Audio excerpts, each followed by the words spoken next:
Maka di sini begitupun Ayyub As-Sikhtiyani setelah Muhammad ibn Sirin di tabaqah yang ke-7 dan ke-5 atau ke-6, maka Ayyub As-Sikhtiyani imam agung di zamannya didatangi oleh kelompok ahlul bid'ah, ingin duduk bersama, bercengkrama, berbasa-basi, atau ingin memberikan hujah atas kebid'ahan mereka. Ayyub imam ahli sunnah, ahlul hadis, takut atas dirinya.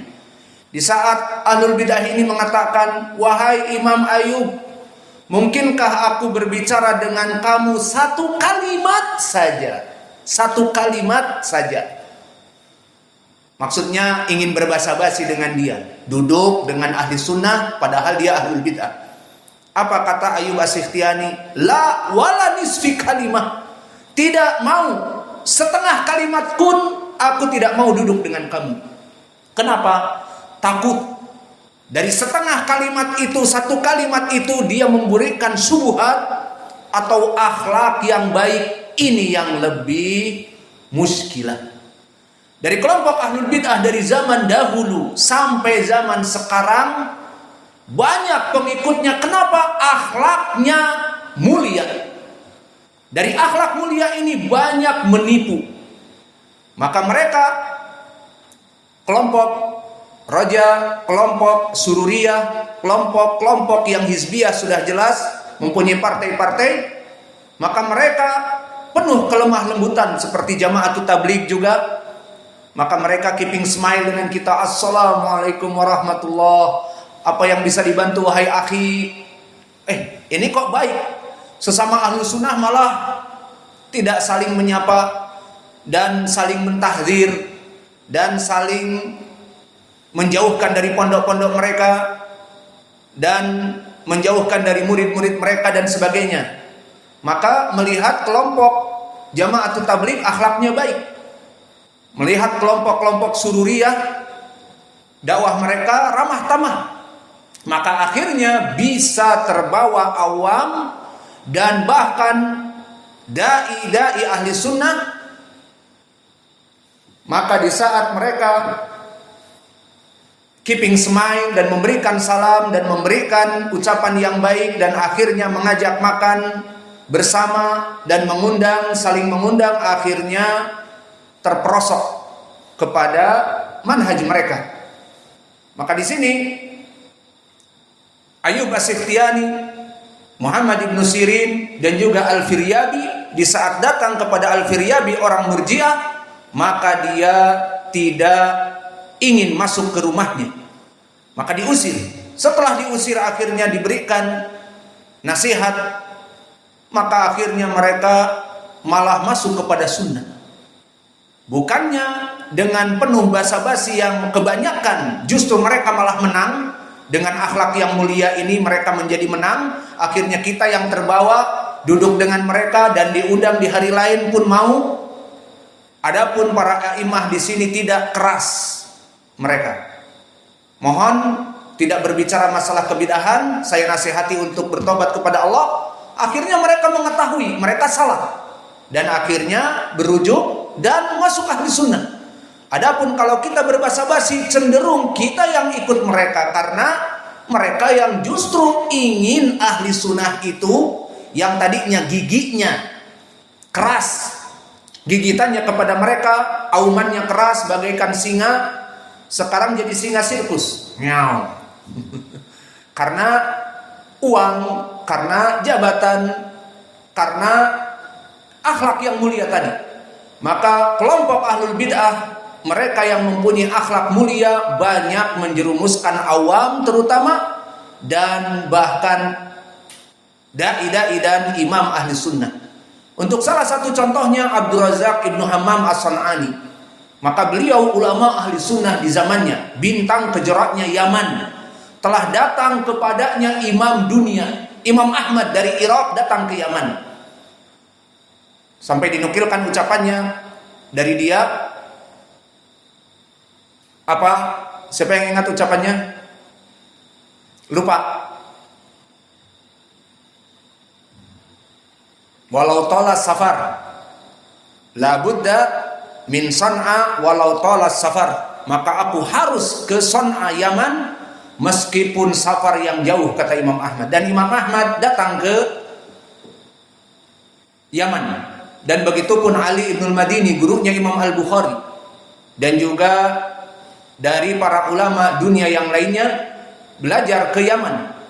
Maka dia diakui di zamannya sebagai imam muhaddis. Namun di akhir-akhir ujung sebelum dia meninggal, maka dia terpengaruh dengan pemikiran Syiah. Dan di Yaman Syiah sangat banyak, namun tidak sampai kepada Syiah Ar-Rafidah. Maka di saat diadukan oleh murid-muridnya, kenapa wahai Syekh kamu mengambil madhab seperti ini? Siapa yang mengajari dia? Dan dia tahu yang mengajari dia Ja'far ibnu Muhammad Ad-Dubai.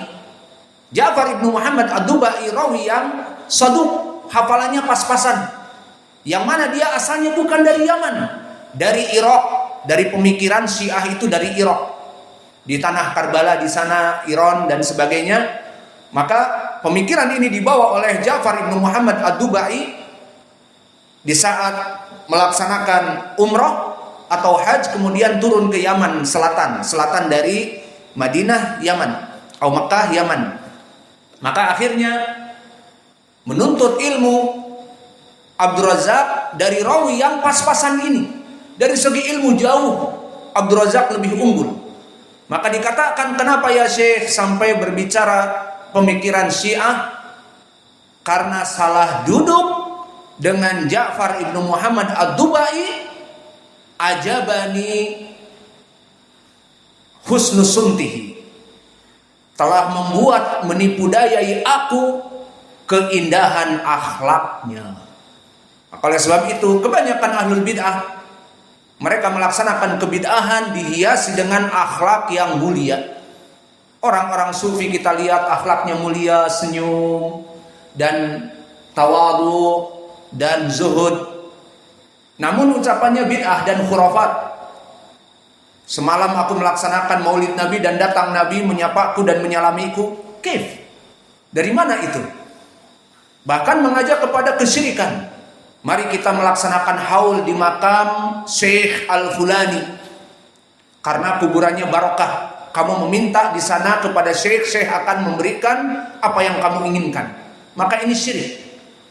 Namun pengajaran kesyirikan, khurafat dibungkus dengan akhlak yang mulia, akhirnya banyak orang-orang yang terjerembab dan terpuruk ikut kepada kebid'ahannya. Maka awas, hati-hati. Kadang-kadang kita harus basa-basi dan kadang-kadang kita harus tegas kepada kelompok sesat, kelompok ahlul bid'ah, al-hizbiyah. Kita tegas kepada mereka. Jika mereka diketahui hizbiyah, ya sudah, silahkan datang.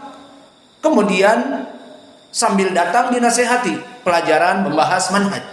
Maka akhirnya bertemu satu kali, ini keras banget. Sekali itu datang sudah pergi. Alhamdulillah. Namun jika Allah inginkan, akan terngiang-ngiang pelajaran itu di malamnya.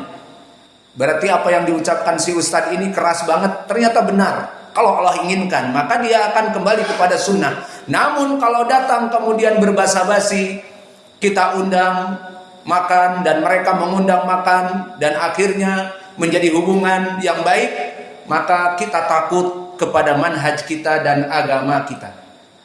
Maka inilah Al-Firyabi, yang mana dia adalah imam muhaddis di zamannya, dan dia di tabaqah yang ke-9. Tabaqah yang ke-9 maknanya itba'ut tabi'in as-saghir. Maka dia sezaman dengan Yazid ibnu Harun, Imam Asy-Syafi'i, Abu Daud At-Tayalisi, Abdul Razak ibnu Hammam As-San'ani, dan Abu Asim An-Nabil, dan Musa ibnu Ismail Al-Minqari. Kemudian meriwayatkan di dalam hadis ini, haddatsana Sufyan. Maka siapa Sufyan tadi kita katakan? Siapa? Sufyan Ats-Tsauri. Siapa nama Sufyan Ats-Tsauri? Maka Sufyan di sini adalah Sufyan ibnu Sa'id ibnu Masruq Ats-Tsauri.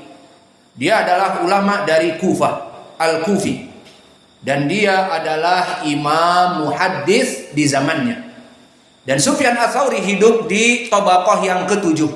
Dan Tabaqah yang ketujuh adalah kibar dari kelompok Itba' at-Tabi'in. Berarti dia hidup sezaman dengan Imam Malik, sezaman dengan Syu'bah ibnul Hajjaj, sezaman dengan Waddah al-Yashkuri dan Laits ibnu Sa'ad di Mesir. Maka Sufyan Ats-Tsauri adalah imam muhaddis yang tidak butuh lagi untuk dibahas. Maka para ulama telah menyebutkan tentang kedudukan beliau. Seperti berkata Imam Ahmad, ada ahadul hufad al-muthbitin. Dia adalah satu dari imam-imam yang kuat di zamannya. Maka Imam Nasai mengatakan Sufyan Ats-Tsauri ajal min an yuqal fihi thiqah huwa ahadul a'immah. He is more than thiqah. Maknanya seperti itu. Dia lebih daripada ucapan thiqah, bahkan dia imam. Maka di sini menjadi pendalilan bahwa Sufyan Ats-Tsauri tidak hanya cukup dengan thiqah, tetapi dia imam. Dan berkata Ayyub As-Sikhtiyani yang tadi saya sebutkan, ma ra'aitu kufiyan afdal an Sufyan ala Sufyan. Tidak pernah aku melihat seorang dari Kufah yang lebih kuat hadisnya dari Sufyan ibnu Uyainah. Dan Ad-Dhahhak ibnu Makhlad menyebutkan, menggelari dia Amirul Mukminin fil hadis. Dia itu adalah imam Amirul Mukminin di ilmu hadis. Dan bahkan Sufyan ibnu Uyainah, sama-sama Sufyan, dan Sufyan ibnu Uyainah imam juga, namun di bawah satu derajat dari Tabaqah. Dia di Tabaqah yang ke-8, tabi'i yang pertengahan. Tabaqah yang ke-8. Sufyan Ats-Tsauri Tabaqah yang ke-7. Maka dia lebih muda Sufyan ibnu Uyainah dari Sufyan Ats-Tsauri dan bisa belajar dari Sufyan Ats-Tsauri. Maka dia Sufyan ibnu Uyainah mengatakan, ma bil Iraq ahadun yahfadul hadis illa Sufyan. Ma ra'aitu rajulan a'lam bil halal wal haram wa huwa amirul mukminin fil hadis. Maka Imam Sufyan ibnu Uyainah pun mengakui bahwa Sufyan Ats-Tsauri sangat kuat hafalannya dan ilmu hadisnya. Dan begitu pun Syu'bah ibnul Hajjaj menggelari dia amirul mukminin fil hadis. Dan kadang-kadang dia mengatakan Sufyan Ats-Tsauri ahfadu minni. Dia lebih hafal daripada aku. Dia hafalannya lebih kuat daripada aku. Maka begitulah para ulama satu di antara lainnya saling tawadhu dengan para ulama yang lainnya. Dan begitu pun ucapan para ulama yang lain seperti muridnya Abdurrahman ibnu Mahdi, ma ra'aitu ahfad lil hadis minhu.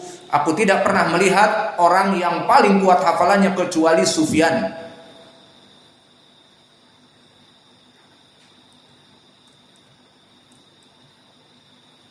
Dan banyak ucapan yang lainnya. Kita cukupkan dari Sufyan Ats-Tsauri yang jelas dia di atas derajat thiqah.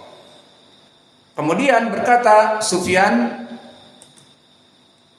an Ismail. Siapa Ismail? Maka Ismail di sini Ismail ibnu Hurmuz ataupun Ismail ibni Abi Khalid al-Ahmasi. Maka dia di Tabaqah yang ke-4. Dan di Tabaqah yang ke-4 maknanya adalah Tabaqah dari tabi'i shagir. Dan bahkan di bawah dari tabi'i shagir. Maka dia sezaman dengan Imam Qatadah yang buta, dan Abdullah ibnu Dinar, dan Imam Az-Zuhri, dan Saleh ibnu Kaisan, dan An-Nafid, Abu Ma'bad, Maula ibni Abbas, dan masih banyak yang lainnya. Maka inilah Tabaqah dari Ismail ibnu Abi Khalid, Ismail ibnu Hurmuz. Dan dia dari segi ilmi dari segi jarhi wa ta'dil disebutkan oleh para ulama di atas dari thiqah. Maka berkata bahkan Sufyan Ats-Tsauri muridnya Ismail ini, hufadun nas salatah. Orang-orang yang paling hafal di zamannya, setiap ulama mempunyai zaman sendiri-sendiri. Maka di zaman Sufyan ibnu Tsauri. Sufyan Ats-Tsauri yang paling kuat. Namun Sufyan Ats-Tsauri mengatakan dari gurunya